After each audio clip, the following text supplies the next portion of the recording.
Nze ng'omuntu, I cannot continue with this disorganization because these music fights will never stop, you know, because they are sponsored and backed up by our leaders. So, Bananke, when I come back from Acholi, I will put in my resignation. I will resign from music leadership. Hope you guys can find another person to continue with this. I can't manage. I don't think I can manage me as a person. Abalala simanyi, they can continue with this job. Naenze nganze ndabika ntende waliddwa. Good morning my people.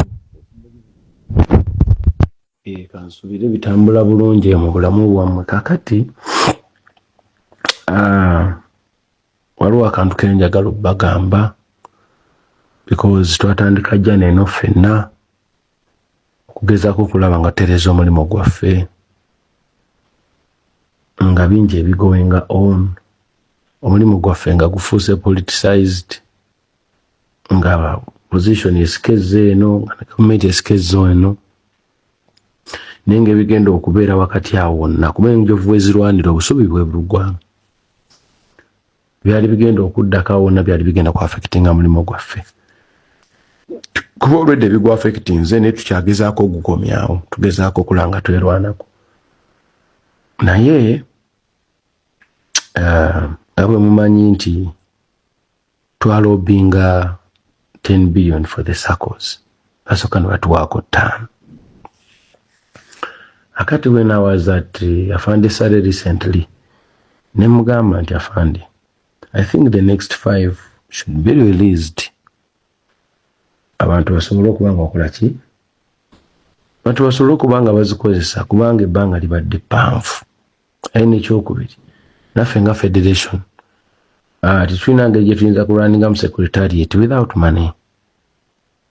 So nakitegeera ndowooza ne bawodalinga sente zino zibe nga zikola ki? Zijja. Naye okuva lwe bagamba ministry sente zino zijje, ministry yatandika okuteekawo enjogezeganya wakati waffe nayo eraga nti ffe tetulina kitwali tukoze era nga tulina kuddayo ku zero, kola structures bupya. Bayita meeting awo ffe gye twagaana okugendamu ng'erimu buli bantu bonna, era abagenda mu meeting eyo baŋŋamba kyali kirungi ne tutagenda kubanga abantu baddayo eri kuyomba ani alina okukola ki, ani alina okukola kino nga bwe mubimanyi. So balaga nti bo baagala bakwate sente zino baziweereze direct associations twalobinga oba okitegera kuba nali mbateereddemu nti buli association at least tugiwe million 10. That was my suggestion. Ekintu ekyebakkiriza at least 100. Naye bwe basindika sente zino direct to associations kitegeeza nti federation teyinawo mulimu. Ekyokubiri, abantu bangi nnyo abali bakulira za associations abaakyusabwa olw'oluvannyuma lw'okukola emivuyo associations ezo ng'okukumpanya sente ze twaba okukozesa ku office n'ebirala. Tetusobola kubanga tuweereddwa etteeka oba ekiragiro nti tugabire abantu sente ate ffe tutazibawa, tekisoboka. We cannot do that. Otegeera. Naye this money wants to be used to finish the federation. How? The moment batandika okugamba abamemba baffe nti we shall be dealing with you direct, kiraga nti federation awo tekyalinawo mulimu, and no one can listen to the federation kuba beba tekyalina kyekola ki kyewa bantu. Olwo nno baba batukutuddeko eddoboozi eryawamu eryerwanirira. The moment we are divided, then there we can be easy to be manipulated. So this thing ogamba mu federation eryawo abantu abaya abatambula nayo be bano baagala kijjawo. nga tebawogedde nga tebagigambe nti tukijjeewo naye the moment batandika okudiringa naawe and they will make sure that you disorganize, they will disorganize you so that there is no accountability and sustainability.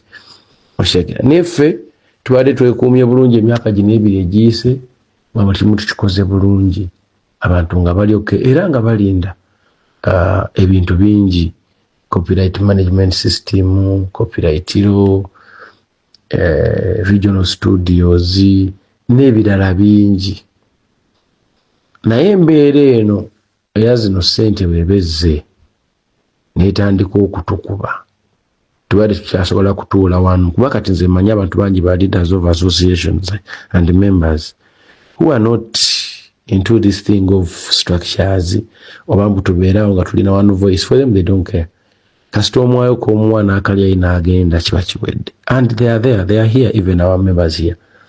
Kati nga bino ebyokubeera ennyo organized tebabyaga, of which oli bw'aba agenda kulinga ne associations direct aba bamaze oba disorganizing kuba abantu bangi nnyo wano baliida batalina discipline esigala ku mulamwa ye agenda wali ssente so nga ate ezo ssente zembagambye ntono nnyo. Bantu ka association zirina ba members 100, 200, 300 kitegeeza ba milioni 10 omuntu n'okufuna emiliyoni lugenda kuba lutalo. So the only thing ekisobola Obama was maintaining is the respect and the recognition of leadership and structure kyebaagala okukuba kiggweewo. N'olwekyo okusika omugwa kungi nnyo wakati wange abaffe ba leaders ku secretariat ne ministry. And you know ministry yeri yetwala doketi yaffe. It is a bigger body because it's government and for us we are private. So we cannot compete with them that much. You understand? Nze ng'omuntu I cannot continue with this disorganization because these music fights will never stop, you know, because they are sponsored and backed up by our leaders. So, Banank, when I come back from Acholi, I will put in my resignation. I will resign from music leadership. Hope you guys can find another person to continue with this. I can't manage. I don't think I can manage me as a person. Abalala simanyi they can continue with this job. Naye nze nga nze ndabika ntendewaliddwa because I cannot allow to work in a disorganized environment that is sponsored, you know. I can't. Kubanga bagamba simanyi nkulujo simanyi wati wololo bingi naye nga senga abantu baba bagambye nti mugende ku federation sobola okubanga gye mugenda okufuna buli kimu kye mwetagada bukamu naye babeera baweereddwa olukusa for operating as divide and rule, then they cannot be, we cannot be united because these parties, party bagitadde eri neno bagitadde eno kati batukubisa sente in between there. Ate nga nze for us it's not about money, you know. It's about sustainability, accountability and empowerment, you know. And for now byebyo byenyinza okubagamba.